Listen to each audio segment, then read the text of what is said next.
Russia Commemorative Summit in Kazan, Russia, where I served as co-chair alongside President Vladimir Putin. The summit marked the 35th anniversary of ASEAN-Russia relations and offered a timely opportunity for ASEAN leaders and President Putin to take stock of our partnership and chart a course forward amidst an increasingly complex global environment. We exchanged views on significant regional and international developments, including the South China Sea and, of course, the situation in the Middle East. We also discussed ways to strengthen cooperation in areas that bear directly on the stability, resilience, and prosperity of our peoples. Our discussions reaffirmed the importance of deepening practical cooperation on shared security challenges such as terrorism, transnational crime, cybercrime, and other non-traditional threats, as well as sustaining ASEAN-Russia engagement across all community pillars through our existing mechanisms. The summit developed several key outcome documents that will shape the next chapter of our strategic partnership. These include the Kazan Declaration 2026, ASEAN-Russia Unity in Diversity, 35 Years Together. This articulates our shared vision for the future.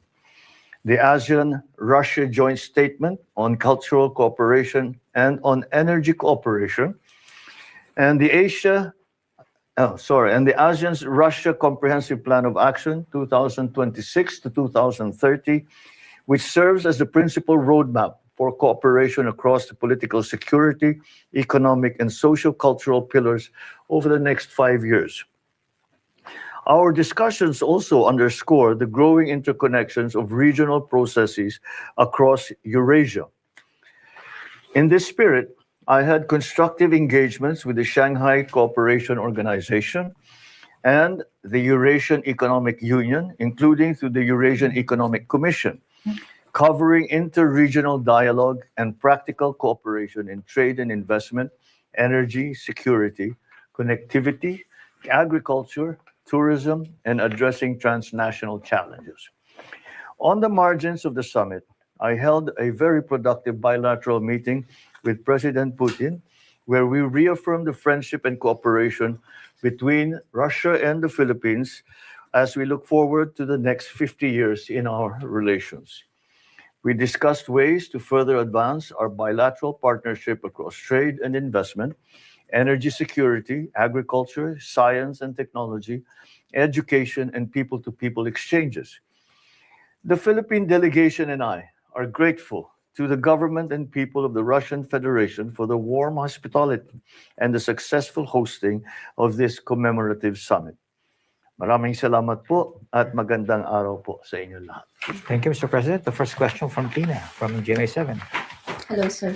Hello. Sir, it was mentioned during your joint press conference with President Putin about energy cooperation. Yes. Were there firm agreements reached between the Philippines and Russia? Well, in terms of, I don't know if in terms of energy that there have been no firm agreements, but merely an understanding that we will continue to develop what we had already started as a response to the oil crisis that was the effect of the war in the Middle East, which we are hoping will come to an end soon. But nonetheless, even if the war does come to an end, Philippines will still continue to look for so-called non-traditional partners in terms of the supply of petroleum products. And I can say that President Putin, the Russian Federation's the government, was very open to any kind of suggestion that we do increase that engagement and that we look further into supplying, getting our supplies of petroleum products from Russia. The reason being is that what we have been doing with Russia in terms of providing oil products to the Philippines has been on a very ad hoc basis. Because nung pumutok yung gera, Basta kung saan kayo makakuha, kung saan makakuha. Tignan ninyo, basta kausapin nyo lahat, maghanap tayo na makukunan natin ng petroleum products. One of those places was Russia. Pero, sige, one shipment here, one shipment there, saan idadaan? There was no real system in place.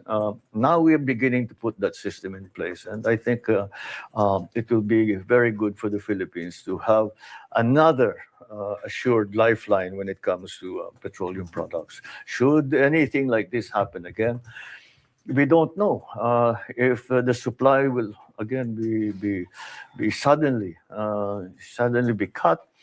But now we have many more options than we did before. Sir, does that mean that we will regularly source from Russia? Well, this is yet to be decided. There are many complications to that. It is not that simple as signing a trade agreement. There are, of course, political considerations, geopolitical considerations.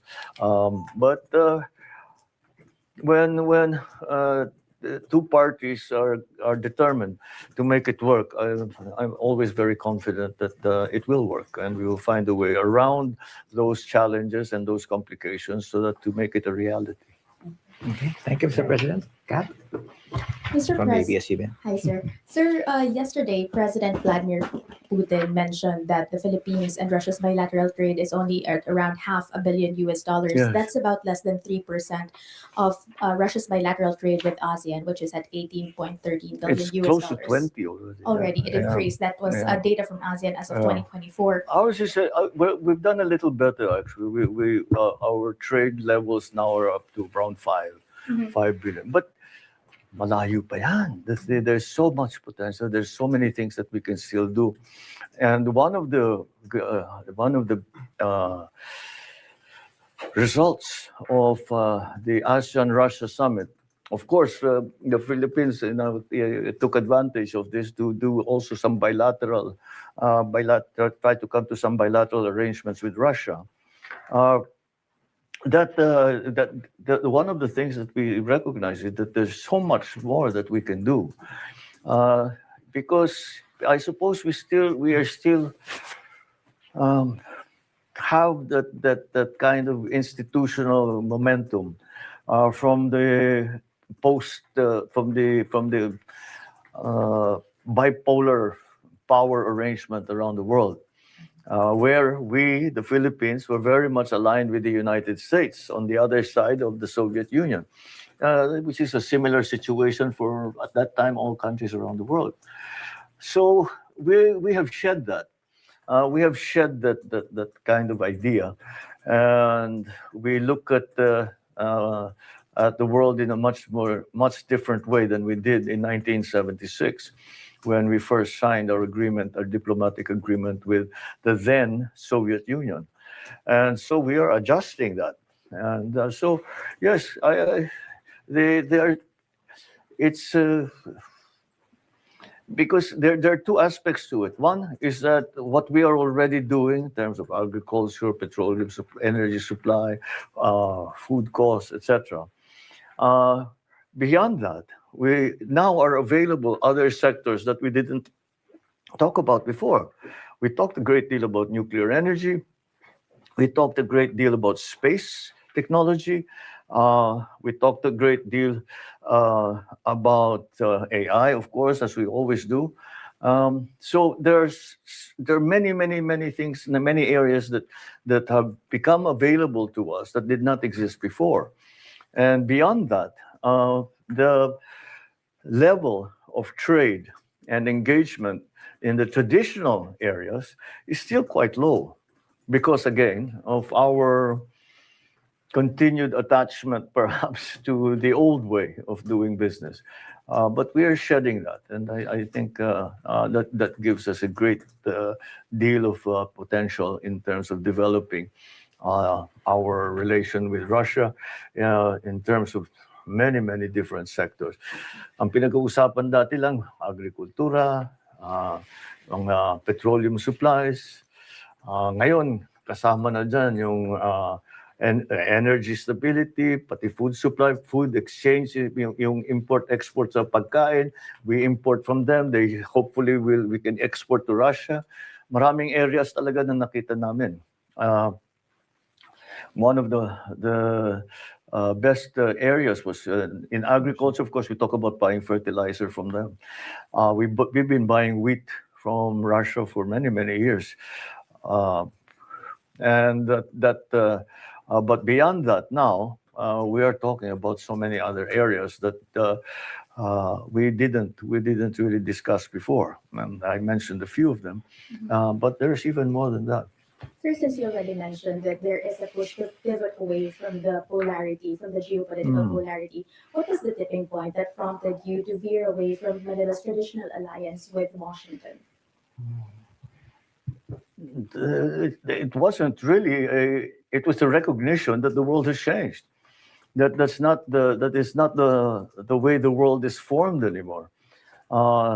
The traditional power structures and the traditional powers are no longer the powers that exist when, for example, the United Nations was formed right after the war. So the Philippines is just responding, adjusting to the new reality. And very early on, I think you remember, I already said that the Philippines that no longer subscribes to a bipolar world where you have to choose one side over the other. And during this summit, there was a lot of talk about multipolarity and the multipolar world that we now have to deal with, which may be a little bit more complex, but it also provides more opportunities than we had before. And that, I think, was one of the main results and findings that we arrived at during this summit. Sir, last on this topic, on the bilateral trade with Russia, before we shift to other topics as well.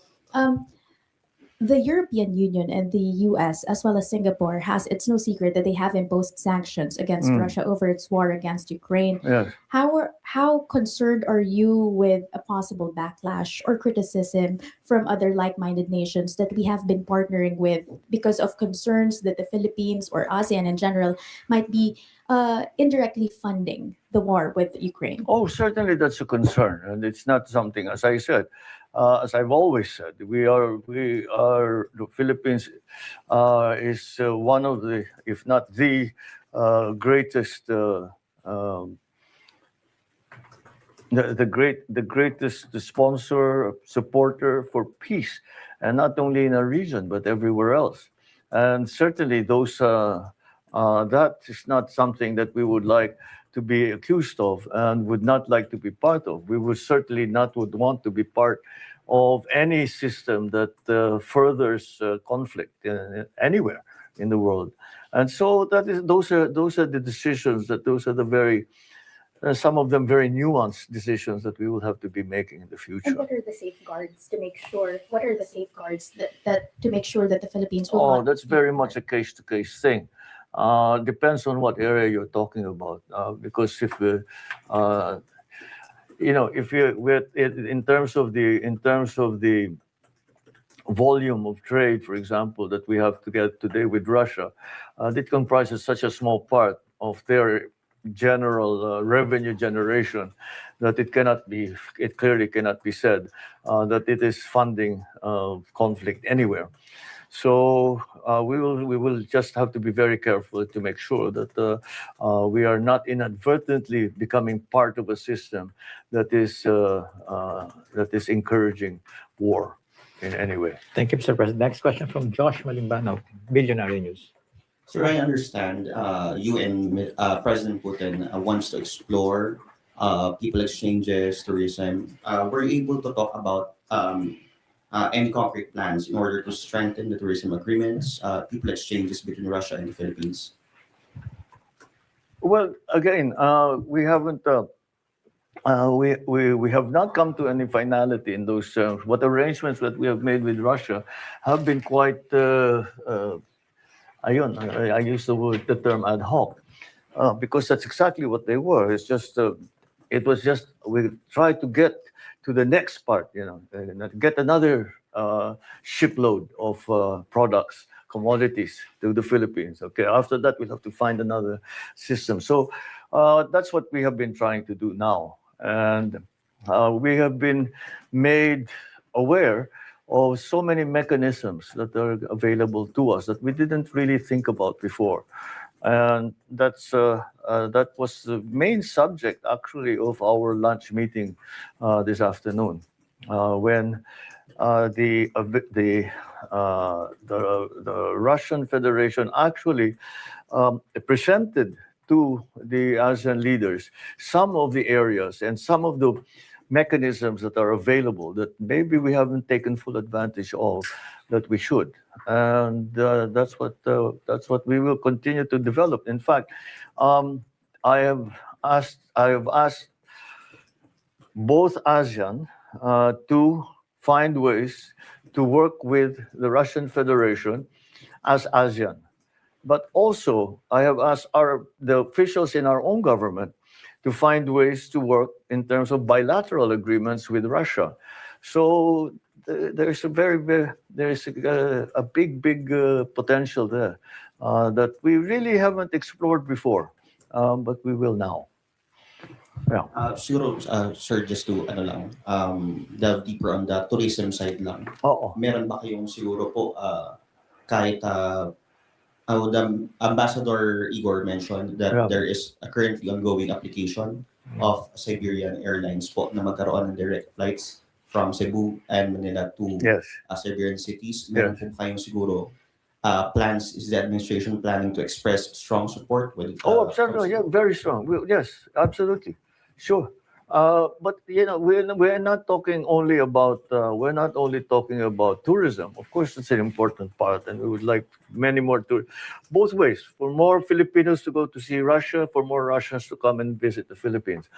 But also any kind of travel, any kind of engagement at any level. If it's not G2G, even if it's purely commercial, even if it's some hybrid arrangement that we might decide to come to. These are all elements that will help the growth of our trade, and that's why it's so important to us that, number one, that there is already an agreement for the flight between Irkutsk and Kalibo plan. So that's a good start. And as I understand it, Cebu Pacific is already looking at further flights. And as we all know, the single most important determinant of the volume of tourism and travel between two countries are the number of flights. And the more flights you have, the more people come. It's really, the formula is very, very simple. And so we will continue to find ways. And this has become the effect of our policy of developing regional airports, so that our visitors, the visitors that come to the Philippines, need not go through Manila necessarily, unless they really want to go to Manila. But if they want to go to somewhere else, then we will start to see these regional airports becoming available as stops, so that tourists especially can go directly to their final destinations. Thank you, Mr. President. So in connection with Joe Ash's question, were there talks with the Russian government about making Filipinos travel to Russia visa-free? No, we never got that far. But if it's something, we did it with India, we've done it with China. If it's something that we feel will be advantage to both Russia and the Philippines, I don't see why not. That's become the method, the order of the day now, and we very much would like to increase our tourist trade. So that's something that down the road maybe we can look at. And I cannot find any serious objections to it. Thank you, sir. Okay. Sir, on 2 points. First, will you bring home some investment pledges or actual investments to the Philippines from Russia? Were you able to speak with some Russian business leaders here? Well, we're still very much at the starting point here. Like I said, some of the areas that we now see from the summit that are available to us. This applies not only to the Philippines, it applies also to the other ASEAN countries. We just it's not something that immediately springs to mind. But of course, with the Philippines, we always think our biggest trade partners are United States or Japan, and that's our natural tendency because of so many years of habit, if you want to call it that. So now and that again, ASEAN it fits into that mold, not necessarily the United States, but the same thing that we have grown used to, a traditional way of doing business of our trade discussions. But so we'll move it forward, and we have just started the process, and so there are no definite agreements that have been signed. But certainly the number one thing that we have been able to do is to identify sectors that we can further work on, that we can further develop, and that have, in my opinion, very serious potential for development. Not only for trade, for people-to-people, cultural exchanges, all of these things, what all countries do to engage each other and to make the relationship stronger, deeper, more vibrant, and that's what we are hoping to achieve. Sir, common considerations among investors, regardless of what nationality, would be energy prices in the Philippines, as well as political stability in the country. Talk has been rife about a cabinet reshuffle or a revamp once again. Yeah, you keep talking about that. I don't know why. There seems to be a lot of sources who keep on whispering. Malacanang has been filled with whispers. Take, for example, Why? Who's going to be changed again? according to reports with sources not being cited, DOH Secretary. My favorite source of information, sources not being cited. Sir, unfortunately, the SOTO law protects us from citing our sources. Okay, So fair enough. sir, for example, DOH Secretary Ted Herbosa has been reportedly on his way out, allegedly to be replaced by former DOH Undersecretary Vergere. Yeah. Let's go. Well, I heard that agency too, first. but the most I hear about it is from you guys, not from within government. So no cabinet reshuffle happening because everybody's on a wait and see mode on whether or not Ben-Hur Abalos will make a comeback into your administration. And who will be removed? Allegedly? Yeah. Well, there were a lot of options according to the Malacanang's information. Okay. I'll be very candid. I'll be very frank with you. Of course, I want Ben-Hur to play a more active role in government. Of course, he has been there and he has been helping us in many ways, informally, privately. I wouldn't mind finding a way for him to help us in an official capacity. But to just because we want him to join, to become a more active, to play a more active part in government, doesn't mean it necessarily means that somebody else has to be. It's not a zero-sum thing in the cabinet that you have to remove somebody to gain somebody else. And I think we have a really good group of people in the cabinet right now, and we are working well together, and I don't see the need. I don't see why you keep talking. Why does this subject keep coming up? Because a lot of people Because I have to tell you, when we sit around the table in meetings, we don't talk about that. So sir, definitely no cabinet reshuffle happening. Size of relief, your cabinet secretary. Who else? Who else? Reshuffle means more than one. Yeah. Who else? There were also information from multiple sources claiming. Multiple. Of course, at least two. Anyway, sir, there are some sources who have been claiming that Secretary Remulla Johnvic, in particular, may be moved to another agency to be Like which agency now will they go to? allegedly Oh, sige. Huwag mo na yung allegedly. Just tell us what you hear. Sir, supposedly you were thinking of putting then Her Abalos either to the DILG post or the DOJ post. Yeah. However, that's not yet happening. What's keeping you from actually appointing him to a post when you have already mentioned that you are quite interested in giving him an active capacity in your government again? But again, it's a counterproductive. You know, what you are trying to promote in government is stability and a steadiness of work, and that's an important part of governance. If you keep moving people around, they have to start learning the job again, and we just don't have time for that. The people who are sitting in their particular capacities, be it cabinet, be it some other agency, are for as far as I'm concerned, are doing the job that they are asked to do, and have gained already the experience that they have learned lessons from, and to just keep moving people around for no really good reason, it makes no sense to me. Thank you, Mr. President. Moving on to Josh. So with regard to the recent happenings in the Senate, Yes. baka pwede na po makuha ang inyong comment on some of the things that happened yesterday.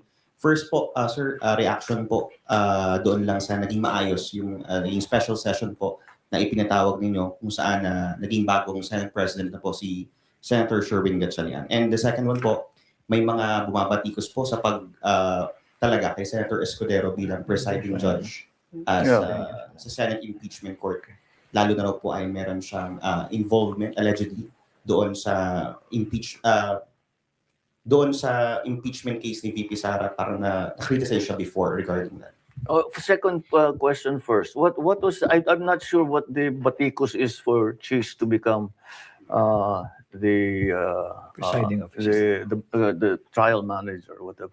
I think when during the first impeachment proceedings with VP Sara, kung saan po parang maraming nag-criticize na delay yung impeachment trial dun sa forthwith po na provision doon sa ating Constitution. Yeah, but those are opinions. I don't think that reflects in any way on how he will do. As a matter of fact, the rules that were adopted by the Senate were the rules that Senator Cheese wrote during the last year's impeachment, when they were handling the last year's impeachment complaint. So, in terms of his ability to be able to run the trial, I don't think that's in doubt. If you remember, the reason that the impeachment trial last year came to a stop was because of the Supreme Court decision, and that had nothing to do with Senator Cheese. So let's go back to the first. Question. Follow up before Sige, we go back to the keep first going. question. Sir, safe to say po ba na you express your support na si Senator Cheese Escudero po yung maging presiding officer doon po sa impeachment ni VP Sara? I will support whoever the Senate chooses, as long as the process that they undertook in making the choice is proper, is legal, is constitutional. Then that's fine with me. I will definitely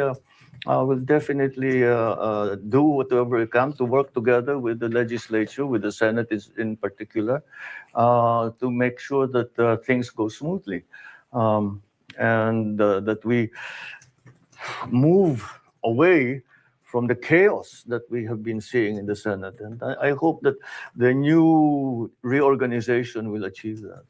Thank you, Mr. President. Last question from Josh. Yeah po, yung reaction na lang po, sir, doon sa pagkahalal kay Senator Sherwin Gatchalian bilang bagong SP, and siguro reaction lang po na naging maayos naman yung daloy nung special session po kahapon.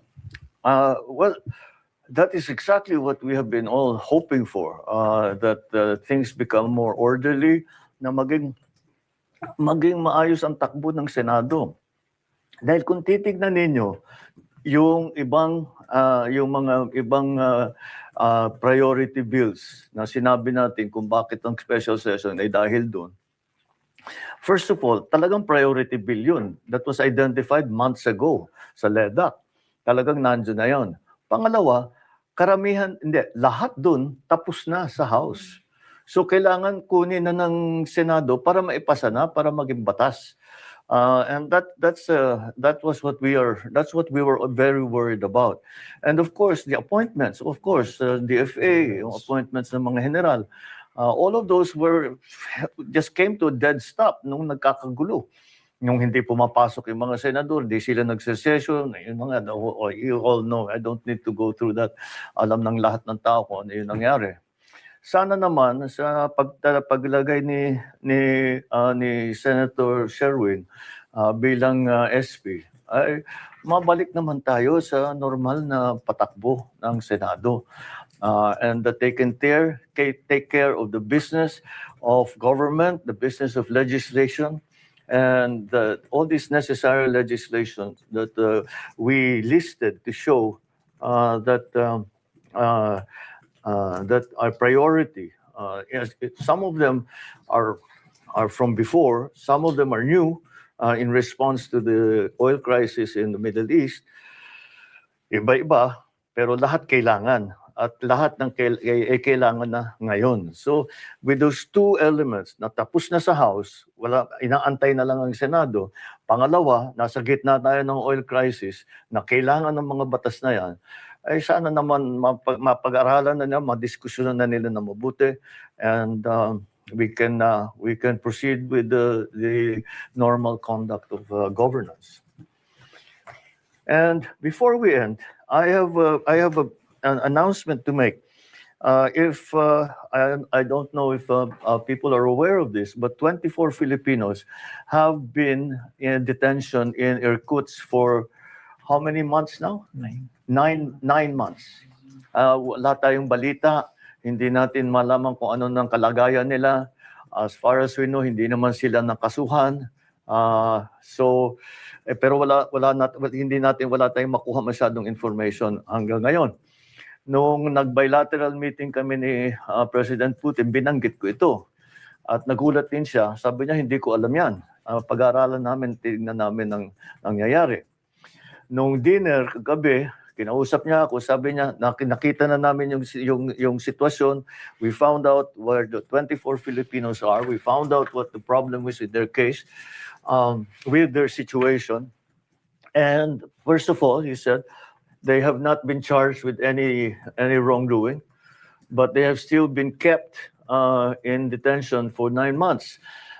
So I said, as a request, especially speaking for the families, kung pwede naman, we can find a way that they be we get some information about them. Unang-una. Pangalawa, na makahanap naman tayo ng resolution. Siyempre, respetado natin ang batas ng Russia, respetado natin ang kanilang pamahalaan. Ngunit, kung may paraan, sana magawa natin. And ginawa niya na paraan. Sabi niya, I remember the last thing he said last night after we were talking about it. He said, don't worry, we will find a way. We will find a way to fix this problem. And now, the 24 Filipinos will be released. They are ready for deportation tomorrow by 5 p.m. So those 24 will be going home, back to the Philippines, and back to their families. Okay, that's it. Thank All you right. very much. Thank you very much, everyone. Thank you. Salamat, guys. Thank you. Thank you, sir.